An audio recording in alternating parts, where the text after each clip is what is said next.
یہ قادر مطلق ہے جو چاہے کر دے. اس سے آپ دعائیں مانگتے ہیں ہماری یہ کام کر دے وہ کر دے، تو اس کا مطلب ڈے ٹو ڈے لائف میں وہ انٹرفیئر کرتا ہے اور یہ دیکھ رہا ہے وہ. اگر وہ واقعی بھی ہے فار ڈسکشن سیک، تو میں جب دنیا دیکھتا ہوں تو میرے دل میں اس کے لیے کوئی عزت نہیں پیدا ہوتی. یہ کیا کر رہے ہو تم پورے آل پاورفل ہو، اومنی پوٹنٹ ہو، اومنی پریزنٹ ہو. تم تو وہاں غزہ میں رہے ہوگے نا، تم ہر جگہ ہو. تم دیکھ رہے تھے کہ بچے کی کیسے دھجیاں اڑ رہی، تم دیکھ رہے تھے. اور تم چاہتے ہو میں تمہاری پرستش کروں گا، تم ہو بھی. ارے یار، اس کے اچھے تو ہمارے چیف پرائم منسٹر ہیں، کچھ تو خیال کرتے ہیں. آپ کس کی عبادت کر رہے ہیں؟ اگر وہ ہے بھی، یہ دنیا ناانصافی سے، ظلم سے، جبر سے، تشدد سے بھری ہوئی. اور آپ یہ مت کہیے گا کہ وہ دیکھ رہا ہے اور وہ بتائے گا ایک دن. اگر وہ دیکھ رہا ہے اور انٹرفیئر نہیں کرتا تو آپ دعا کیوں مانگتے؟ آپ کہتے ہیں میرا یہ کام کرا دے. اس کے مطلب ہے وہ دخل دے سکتا ہے، وہ آپ کو نوکری دلوا سکتا ہے، بھلے دوسرے آدمی کو نہ ملے، مگر آپ کا کام کر دے گا چونکہ آپ نے دعا مانگی ہے. تو جب وہ آپ کو نوکری دلا سکتا ہے، لڑکی کی شادی کر سکتا ہے، بیٹے کو گرین کارڈ دلوا سکتا ہے، تو کم سے کم یہ جو مر رہے ہیں بچے، ان کو روک دے، کچھ تو کرے. مجھے تو دنیا میں اس دنیا کا کوئی مالک ہے، اس کا اومنی پوٹنٹ کوئی رولر ہے، اور یہ دنیا ایسی چل رہی ہے.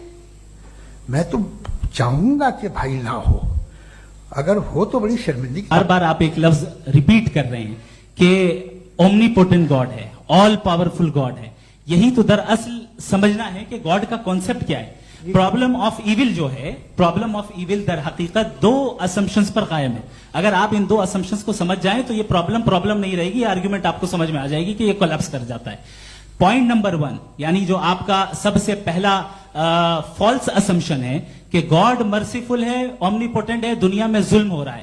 لیکن آپ کو یہ سمجھنا چاہیے کہ ہمارے ورلڈ ویو کے مطابق گاڈ صرف اومنی پوٹنٹ اور صرف مرسیفل نہیں ہے، بلکہ وہ آل وائز بھی ہے اور وہ آل نوئنگ بھی ہے. اس کے ہر کام کے پیچھے حکمت اور وزڈم ہے. یہ کوئی ضروری نہیں ہے کہ وہ حکمت اور وزڈم آپ کو سمجھ میں آئے یا مجھے سمجھ میں آئے. اگر آپ جو سمجھ رہے ہیں اس کے مطابق آپ فیصلہ کر رہے ہیں، یہ لمیٹڈ پرسپیکٹو سے آرگیومنٹ ہے. اور اس چیز کو ہم اپنی دنیا میں، اپنے لائف میں، ڈیلی لائف میں اس پرنسپل کو ایکسپٹ کرتے ہیں. ہم جب کسی ڈاکٹر کے پاس جاتے ہیں، ڈاکٹر کے پاس جا کر وہ اگر اس نے ہمیں کوئی دوائی دی ہے تو ہم یہ تو نہیں کہتے کہ جب تک آپ کے پاس جتنا نالج اور جتنا وزڈم نہیں ہے آپ نے کیوں یہ دوائی دی ہے، تب تک ہم اس چیز کو ایکسپٹ نہیں کریں گے. نہیں کہتے، ہم اس کی اتھارٹی کو تسلیم کرتے ہیں. کیوں؟ کیونکہ اس کی ہم جانتے ہیں کہ وہ نالجبل ہے، وہ وزڈم والا ہے، ہم سے زیادہ نالج اور ہم سے زیادہ وزڈم ہے. بتائیں سر. ڈاکٹر میں اور خدا میں بڑا ڈفرنس ہے. ڈاکٹر پڑھا لکھا ہوتا ہے، ایک تو میں اس کی بات سنوں گا. دوم یہ نہیں کچھ جواب تو یہ بھی نہیں ہے. سر پلیز اگر سب آڈینس سے بولنے لگیں گے تو پھر مطلب نہیں سویلائز بحث کا. مطلب آپ یہ کہیں کہ چونکہ آپ ڈاکٹر پہ بلیو کرتے ہیں اس لیے خدا پہ بلیو کیے. کیا یہ مثال آپ کو سمجھانے کے آرگیومنٹ ہے، اس پہ آپ کو اعتراض نہیں ہے. تو سمپل بات یہ ہے کہ میں اگر یہ یقین کر لوں کہ ایک اومنی پوٹنٹ اس کی مصلحت ہے، یہ جو بچے مر رہے ہیں یہ مصلحت ہے اس کی، مجھے نہیں چاہیے اس مصلحت. اس کی مصلحت نہیں، یہی تو سمجھنا ہے. مطلب ایکسپیڈینس. اچھا، آپ نے ابھی میری بات پوری سنی نہیں. میں نے کہا آپ کا پورا آرگیومنٹ دو فالس اسمپشنز پر ہے. ایک فالس اسمپشن میں نے بتا دیا، دوسرا فالس اسمپشن یہ ہے کہ اس دنیا میں ایول کے ہونے کا کوئی گڈ ریزن نہیں ہے، جبکہ ہمارے پاس بعض ریزنز موجود ہیں، ہمارے پاس بعض وجوہات موجود ہیں. اگر اس دنیا میں ایول نہ ہو تو آپ گڈ کو ڈیفائن کیسے کریں گے؟ اگر ظلم نہ ہو آپ انصاف کو سمجھیں گے کیسے؟ اگر تاریکی نہ ہو تو آپ لائٹ کو سمجھیں گے کیسے؟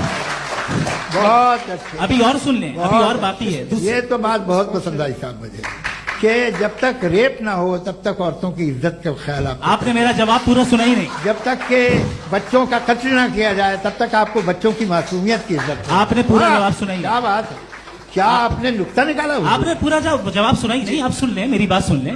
یہ میں نے آپ کو ایک چیز بتائی. دوسری چیز، اس دنیا میں ہم آئے ہیں ٹیسٹ کے لیے. ہمارا ٹیسٹ ہو رہا ہے اور ہر انسان کا الگ الگ انداز میں ٹیسٹ ہوتا ہے. اور اس دنیا میں اگر ایول موجود ہے تو وہ ایول